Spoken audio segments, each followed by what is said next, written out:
Allah tidak menengok, Allah tidak memperhatikan kepada sembahyang yang tidak menghadirkan seseorang pada sembahyang itu hatinya beserta badannya.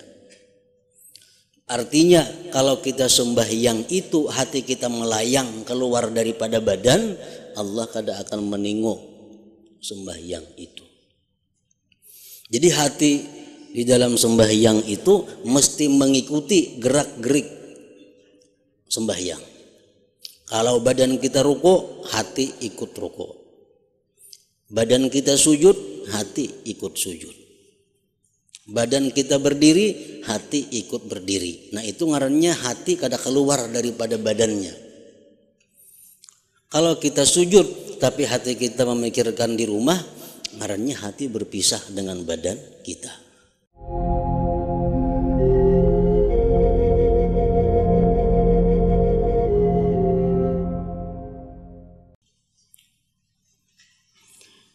Qala al-musannif al-imam hujjatul Islam Abu Hamid Muhammad bin Muhammad al-Ghazali rahimahullah wa nafa'ana bi ulumih. Makna dari kalam al-imam hujjatul Islam Abu Hamid Muhammad bin Muhammad al-Ghazali rahimahullah wa nafa'ana bi ulumih. Macam yang kedua daripada macam-macam jalan tafakkur.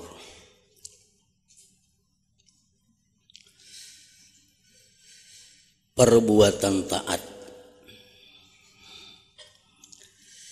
Perbuatan taat merupakan satu jalan di antara jalan-jalan tafakkur.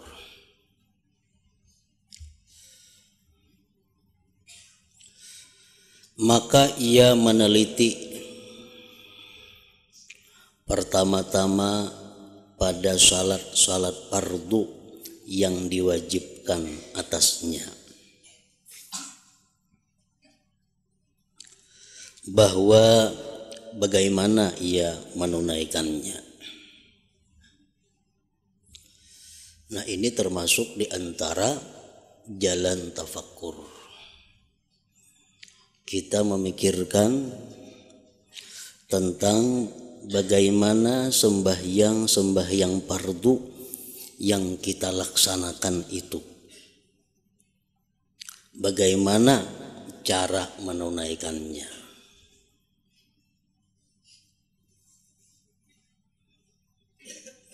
Apakah pelaksanaan sembahyang itu sudah sesuai dengan apa yang diajarkan oleh Rasulullah sallallahu alaihi wasallam atau masih belum sesuai. Nah itu hendaknya kita pikirkan, kita tafakkurkan tentang perilaku daripada sembahyang itu. Karena Rasulullah sallallahu alaihi wasallam bersabda, "Shallu kama ra'aitumuni usalli." Ujar Nabi, sembahyanglah kalian sebagaimana kalian lihat aku sembahyang. Sembahyanglah kalian sebagaimana kalian lihat aku sembahyang.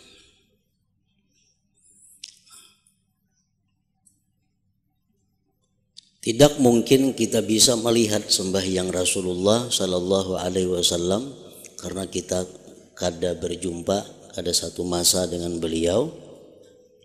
Tetapi apa-apa yang diterangkan oleh para ulama di dalam kitab-kitab fikih itu menjelaskan bahwa bagaimana sembahyangnya Rasulullah sallallahu alaihi wasallam. Nah, jalan tafakkur di situ adalah kita meneliti bagaimana cara pelaksanaan sembahyang kita selama ini. Sudah paskah kita sujudnya? Sudah paskah kita rukuknya? Sudah cukukkah bacaan-bacaan kita? Sudah cukukkah caranya tasyahud akhir, tasyahud awal, mengangkat takbir? Nah, itu disuruh kita meneliti,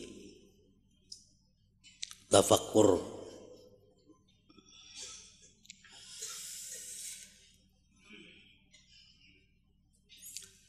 Karena sembahyang sebagaimana kita ketahui merupakan tiang agama,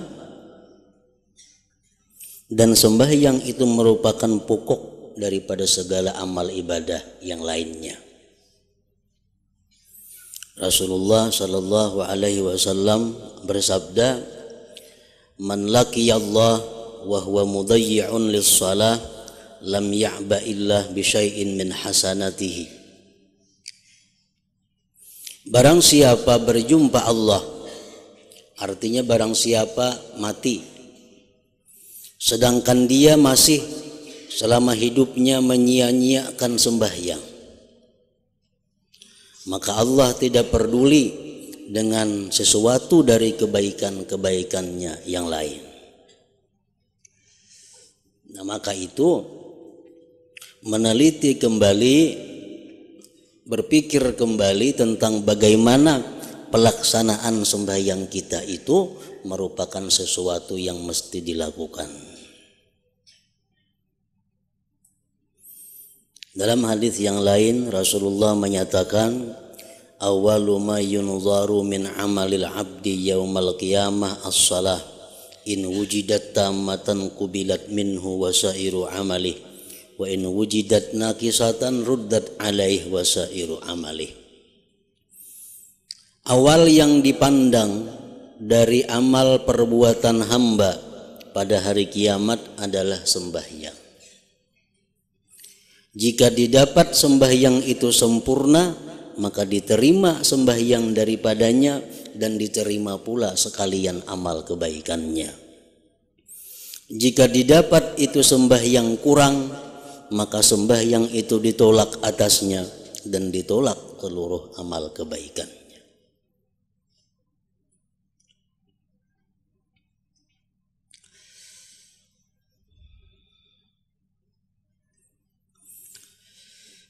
Maka ia meneliti pertama-tama pada salat fardu yang diwajibkan atasnya,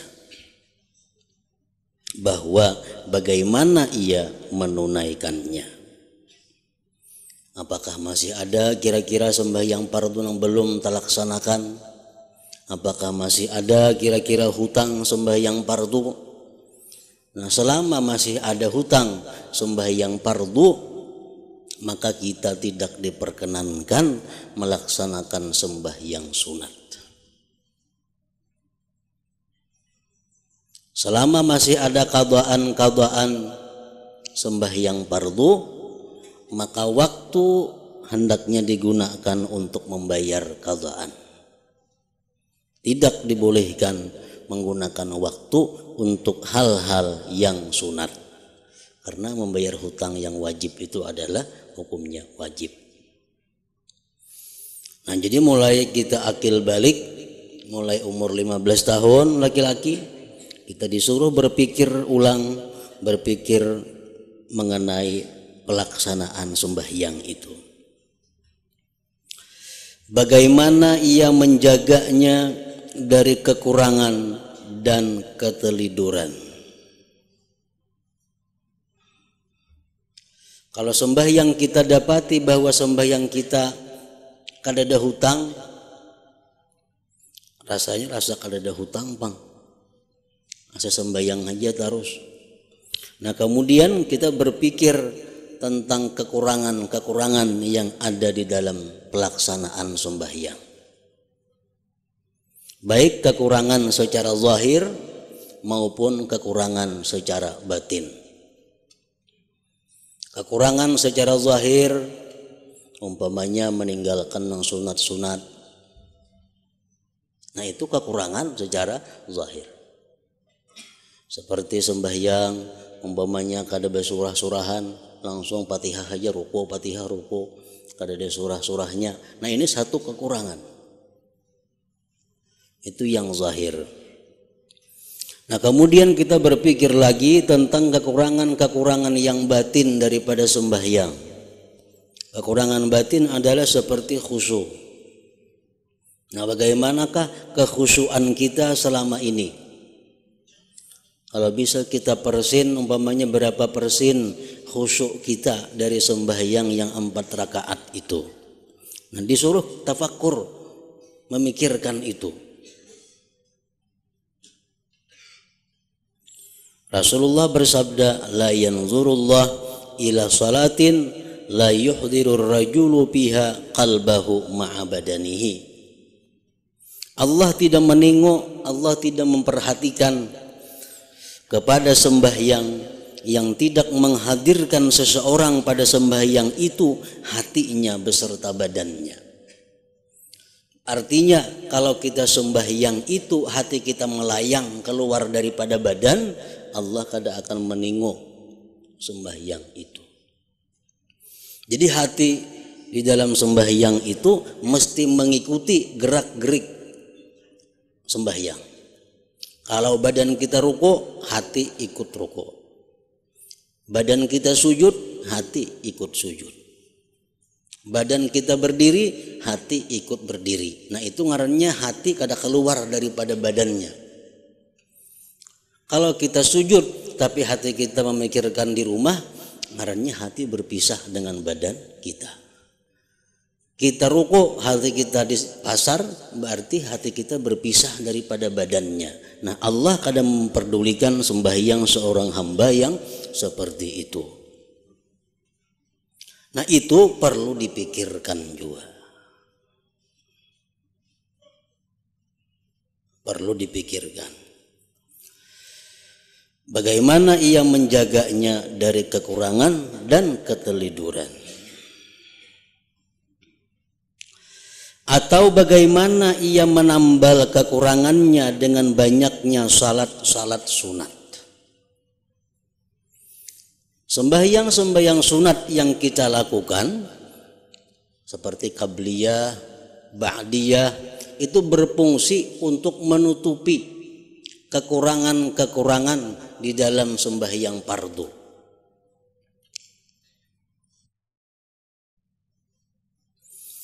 Nah, kita disuruh berpikir bagaimana sembahyang sunat kita. Apakah terlaksana qabliyahnya, ba'diyahnya. Nah, jadi memikirkan hal-hal yang seperti itu merupakan berpikir yang bernilai pahala. Berpikir seperti yang tadi itu lebih baik daripada ibadah setahun. Kita duduk, kita berpikir, wah sembahyangku ini kayak apa selama ini? 4 rakaat sembahyang, paling-paling sarakaat nang husu, paling-paling setengah rakaat nang husuknya, nang lainnya kada tahu lagi kemana arahnya. Nah, berpikir seperti itu.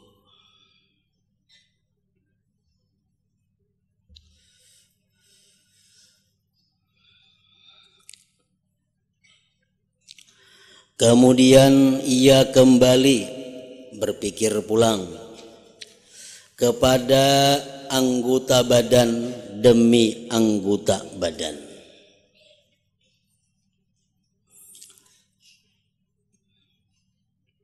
Maka ia bertafakur tentang perbuatan-perbuatan yang berkaitan dengannya daripada yang dicintai oleh Allah Ta'ala. Memikirkan anggota-anggota badan, apa yang dia lakukan yang dicintai oleh Allah Subhanahu wa Ta'ala.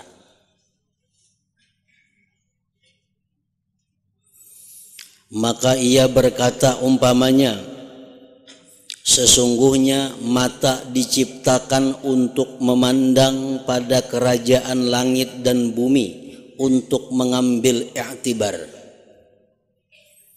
Salah satu fungsi daripada mata adalah melaksanakan perintah Allah, memandang kepada ciptaan Allah agar ingat kepada yang menciptakannya. Itu salah satu fungsi diciptakan mata. Memandang kerajaan langit dan bumi, memandang makhluk-makhluk yang melata di muka bumi, dengan pandangan i'tibar, dengan pandangan yang mengambil pelajaran, artinya itu termasuk perintah daripada agama. Maka ia berkata umpamanya, sesungguhnya mata diciptakan untuk memandang pada kerajaan langit dan bumi, untuk mengambil i'tibar. Allah berfirman dalam surat Al-Ghasyiyah, afala yanzurun ilal ibili kaifa khuliqat wa ilas sama'i kaifa rufi'at wa ilal jibali kaifa nusibat wa ilal ardi kaifa sutihat.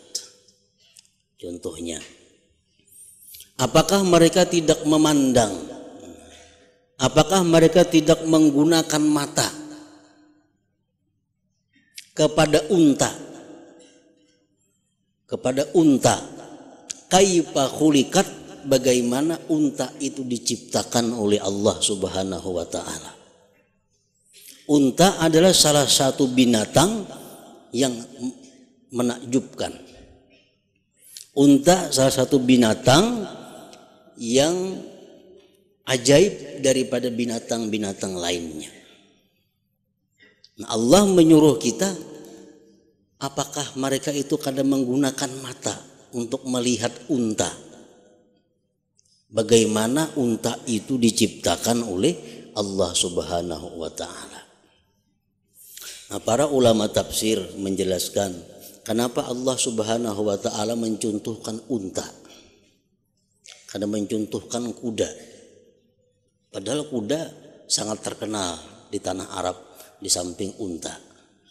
Ada lagi himar, keledai. Ada lagi bagal. Tapi yang disebut Allah unta. Nah, para ulama tafsir menjelaskan bahwa di antara kelebihan unta daripada binatang-binatang lainnya itu adalah bahwa unta ini mampu berjalan mengangkut manusia dan mengangkut barang perjalanan yang sangat jauh yang memakan waktu berbulan-bulan. Itu unta aja nang kawa. Kalau sapi kada tahan. Nah, ini keunggulan unta. Kelebihan si unta itu dia berjalan berbulan-bulan membawa beban yang berat. Nah, kemudian kelebihan unta daripada yang lain yang kita pandang sebagai i'tibar, keajaiban ciptaan Allah Subhanahu wa taala, bahwa unta ini mampu memakan rumput apa aja dimakannya, walaupun rumput itu berduri, itu dimakannya. Kalau binatang lain rumputnya berduri ada sanggup memakan, kalau unta nang berduri ke rumputnya nang kayak apa, asal ada rumput dimakannya. Jadi ususnya unta itu tahan lawan duri, parutnya unta tahan lawan duri-duri ini tuh ada bapaknya. Kelebihan yang ketiga, unta itu mampu berjalan, bertahan, kada minum setengah bulan. Di padang pasir, nah jalan setengah bulannya kawa kada minum. Kalau binatang lain 3 hari bisa mati sudah kada berminuman. Makanya Allah menyuruh kita memandang kepada unta.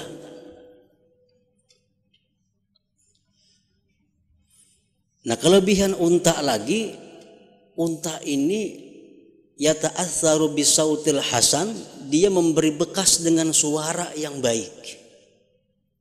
Kalau sapi itu dipukul hanyar belaju, kuda kah di talinya hanyarnya buka. Kalau unta kada, bila dinyanyiakannya buka. Makin yang bernyanyi suaranya baik, makin laju bukanya. Jadi menyuruh unta itu laju berjalan kada perlu dipukul. Disairakannya apakah sairnya inya? Nanya laju jalannya sudah. Ya ta'azzaru bisautil hasan.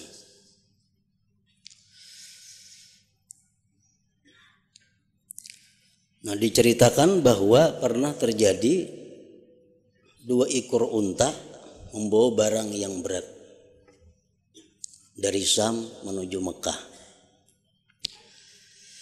Lalu si budak ini yang membawa unta mengawal barang ini suaranya baik. Sampai di satu tempat, di tempat itu sampai ke Mekah memerlukan waktu 4 hari. Acara normal unta dari tempat itu sampai ke Mekah 4 hari. Kenapa si budak ini suaranya sangat bagus, ahli syair budak ini. Begitu unta berangkat, si budak tadi bersyair sepanjang jalan. Bersyair 2 hari sampai. Begitu sampai ke Makkah, mati keduanya untanya. Rupanya kalau jun berjalan tuh kalapahan nya.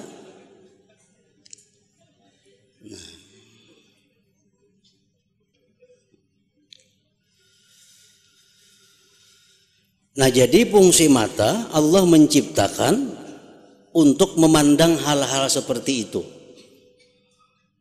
Keajaiban ciptaan Allah Subhanahu wa taala yang menunjukkan kehebatan dan kekuasaan penciptanya.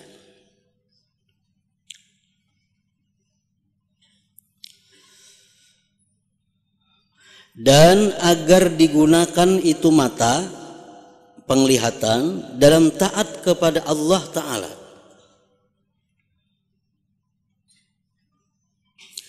Dan memandang pada kitab Allah dan sunnah Rasulullah Sallallahu Alaihi Wasallam. Kita membaca Al-Quran menggunakan mata. Itu menggunakan mata dalam hal ibadah. Kita membaca Al-Quran dengan melihat Al-Qur'annya itu mensyukuri nikmat mata. Rasulullah sallallahu alaihi wasallam bersabda, qiraatul rajul al-Qur'ana bi ghairil mushafi alfu darajah wa qiraatuhu bil mushafi yudha'ifu dzalik ila alfai darajah. Seseorang membaca Quran berhafal itu menaikkan derajatnya 1000 derajat. Seseorang yang membaca Al-Quran, memakai mushaf, memakai Al-Quran sambil memegang, membaca, melihat Al-Quran, itu melebihi yang demikian sampai kepada 2000 derajat. Nah, dengan adanya kita membaca Al-Quran itu lalu menggunakan mata untuk ibadah kepada Allah. Ada lagi hadis yang mengatakan fadlu qiraatil Qur'an nazara ala man yaqra'uhu zahira kafadlil faridah 'alan nafilah. Keutamaan membaca Quran sambil melihati huruf-hurufnya itu sama lawan sesuatu yang fardu dibanding yang sunat. Orang yang membaca Al-Quran dengan menggunakan Al-Quran dibanding lawan orang yang bahapal, pahalanya sama ibadah fardu dengan ibadah sunat.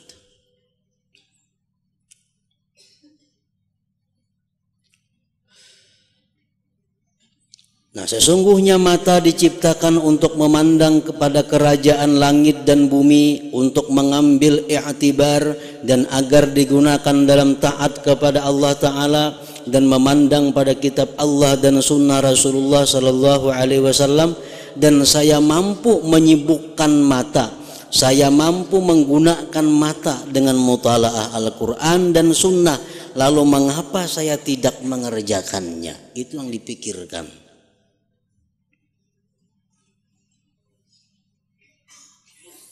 Kenapa aku melihat ini kadang memikirkan bahwa itu ciptaan Allah? Kenapa aku kadang membaca Al-Quran? Kenapa aku kadang membaca hadis-hadis Rasulullah? Padahal aku ada waktu untuk itu.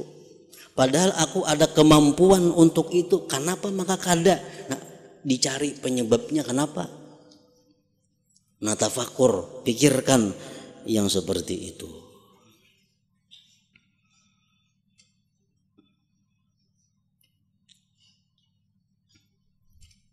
Dan saya mampu menyibukkan mata dengan mutalaah Al-Quran dan Sunnah. Lalu mengapa saya tidak mengerjakannya? Pasti ada masalah. Kenapa kulir membaca Quran? Kenapa memandang-mandang nang ajaib dari makhluk Allah kada ingat lawan Allahnya? Padahal aku ada waktu, padahal mataku sihat. Kenapa aku kada bisa melakukan itu? Apa penyebabnya? Nah, tafakur itu.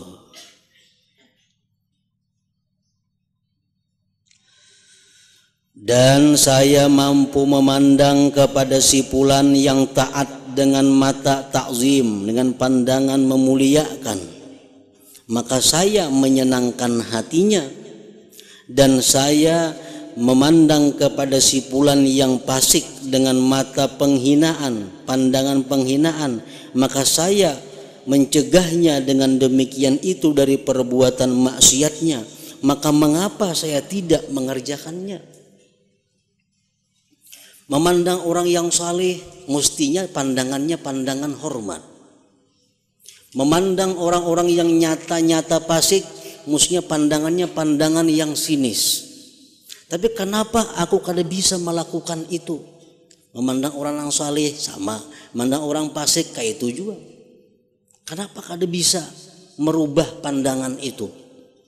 Nah, berpikir.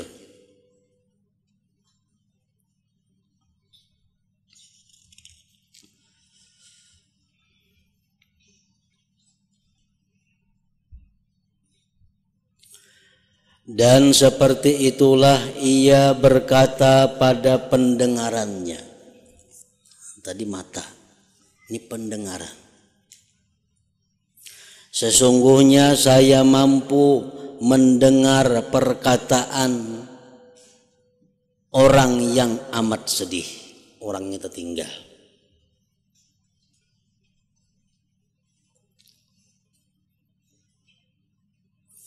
Sesungguhnya saya mampu mendengar perkataan orang yang amat sedih. Mendengari keluhan-keluhannya, mendengari penderitaan-penderitaannya, mendengari hajat-hajatnya. Atau mendengar hikmah dan ilmu. Atau mendengar bacaan Al-Quran dan zikir. Lalu mengapa saya mengusungkannya? Pada telingaku kada tuli. Waktuku ada untuk mendengari ilmu, mendengari Quran. Kenapa aku kada sampat itu? Mendengar Al-Quran itu adalah cahaya yang masuk ke dalam hati. Ibnu Abbas mengatakan demikian. Kita mendengar bacaan Al-Quran, walaupun kita kadang mengerti apa yang kita baca, tapi itu ada cahaya yang masuk ke dalam hati kita.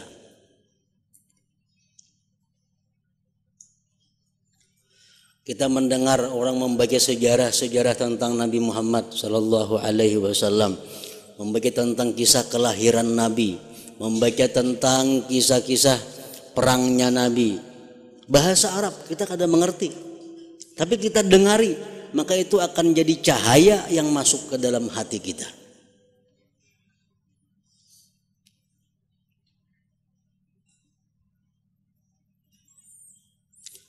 Nah, kenapa saya mengusungkannya?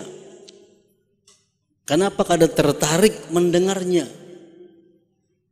Itu mesti jadi bahan pemikiran.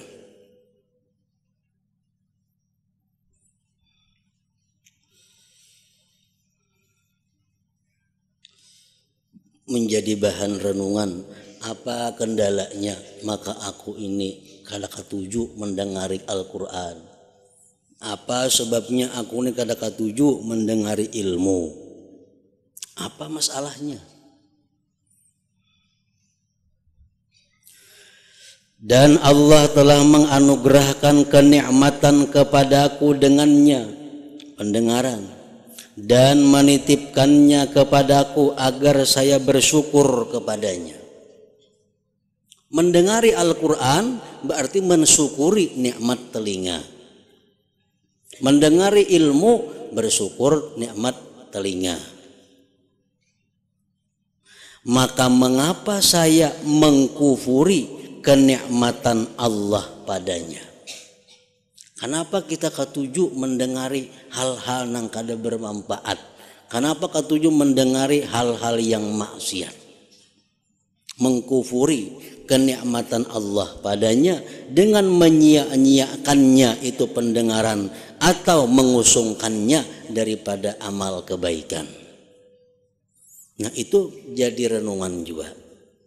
Jadi pikiran mestinya.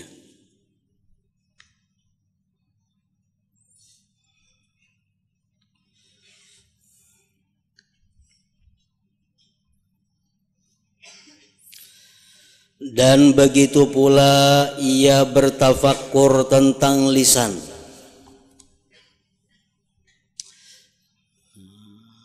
Dan ia berkata, sesungguhnya saya mampu mendekatkan diri kepada Allah Ta'ala dengan mengajar, memberi nasihat, dan berbuat kasih sayang kepada hati orang-orang yang saleh, dan dengan menanyakan tentang keadaan orang-orang fakir, menyenangkan hati Zaid yang saleh dan Amar yang alim dengan kata-kata yang baik. Setiap kata-kata yang baik adalah sedekah. Allah Subhanahu wa Ta'ala menjadikan lisanku, Allah menciptakan lisanku agar aku bisa berbuat baik dengan lisan ini. Kalau lisan kita ini kada suka berbuat kebaikan, lisan kita ini malas berbuat seperti tadi, nah, direnungkan, dipikirkan kenapa penyebabnya itu. Nah, jadi kita berpikir sedikit nangka itu aja sudah dapat pahala lebih daripada setahun ibadah. Tafakkuru sa'atin. Hanya berpikir sesaat. Belum lagi kita bergerak untuk melaksanakan pikir itu, hanya berpikir sudah dapat pahala.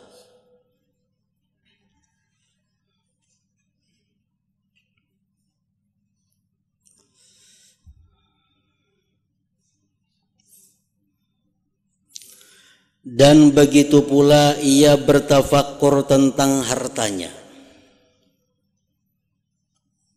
Maka ia berkata, saya mampu bersedekah dengan harta anu.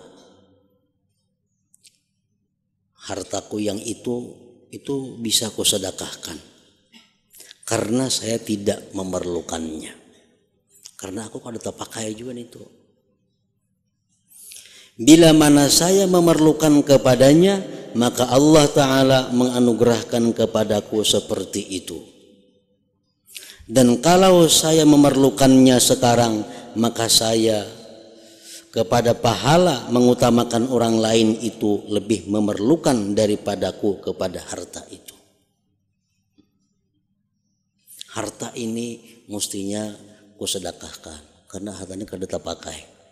Yang itu mestinya ku beriakan karena kada ada gunanya juga. Berujung malah pahima urus. Yang ini harta. Memikirkan itu lalu dicari penyebabnya. Kenapa sampai saat ini aku kada mampu menyedekahkan itu? Kenapa kada sanggup menyedekahkan itu?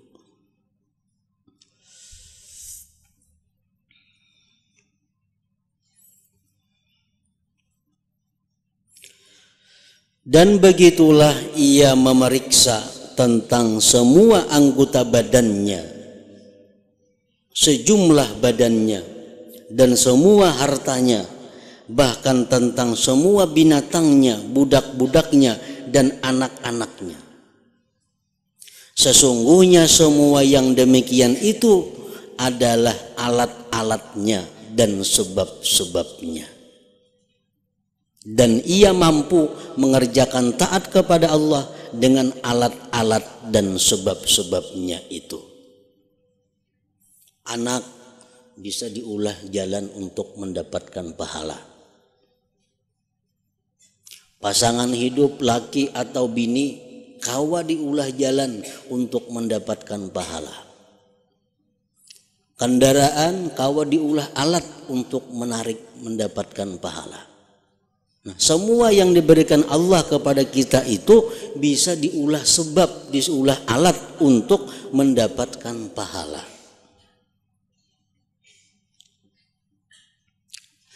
Maka ia menerapkan dengan pikiran yang halus kepada macam-macam amalan taat yang mungkin dengannya. Dan ia bertafakur pada sesuatu yang mendorong pada bersegera kepada amalan-amalan taat. Jadi mesti dicari jalan keluarnya. Solusinya kayak apa?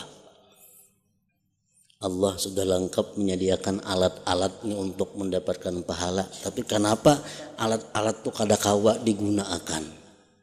Kenapa alat-alat yang diberikan Tuhan itu kada mampu kita jalankan untuk mendapatkan pahala sebanyak-banyaknya? Nah, itu yang perlu dikonsultasikan, itu yang perlu dimusyawarahkan, itu yang perlu dipikirkan.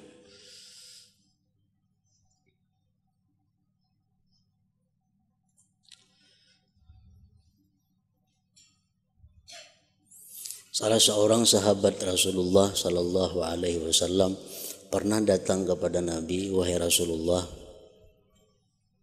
kenapa ulun ini takutan mati?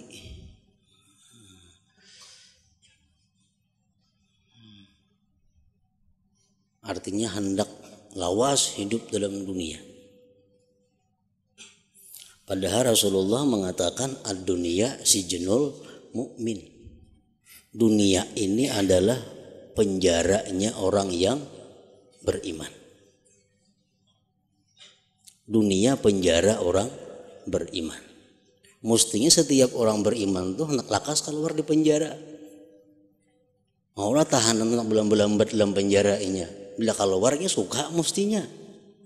Nah, sekarang dunia ini penjara bagi orang yang beriman, ujar Nabi. Tapi kenapa kita hendak berlawas-lawas dalam penjara?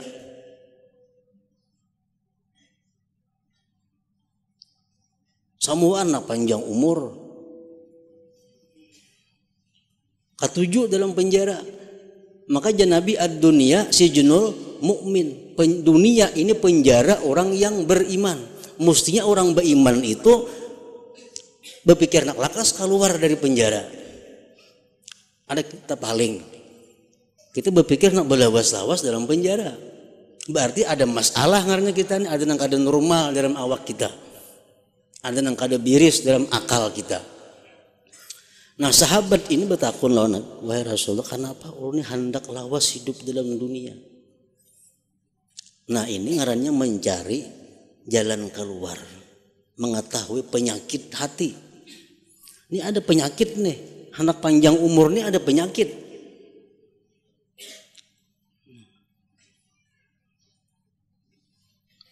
Lalu ujar Nabi menjawab, apakah engkau ada punya harta yang banyak? Oh, banyak orang punya harta wahai Rasulullah. Nah, itu penyebabnya ya Nabi. Qaddim malaka, dahulukan harta engkau, niscaya engkau suka mengiringinya. Dahulukan harta, niscaya engkau suka mengiringinya. Nah, kalau harta ini sudah kita sedekahkan, harta ini kita wakafkan, kita akan suka mengiringinya. Nah, maulah kita takutan mati yang ditinggal ini banyak. Nang di sana kadada, nang diharap-harap. Nah, jadi contoh sahabat nang macam tadi, sahabat nang pintar ngarannya, sahabat nang berpikir mencari jalan keluar. Mbak diriku ini ada penyakit nih. Kenapa aku suka hidup dalam dunia? Padahal dunia ini kada baik. Nah, kenapa kita ada bisi mata, kita ada bisi lisan? kenapa kita kada bisa menggunakannya dengan taat?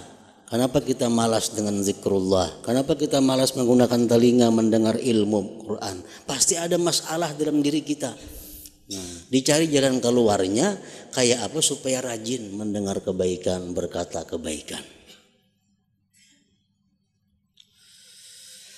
Nah, dan ia bertafakur tentang keikhlasan niat pula pada amalan taat itu.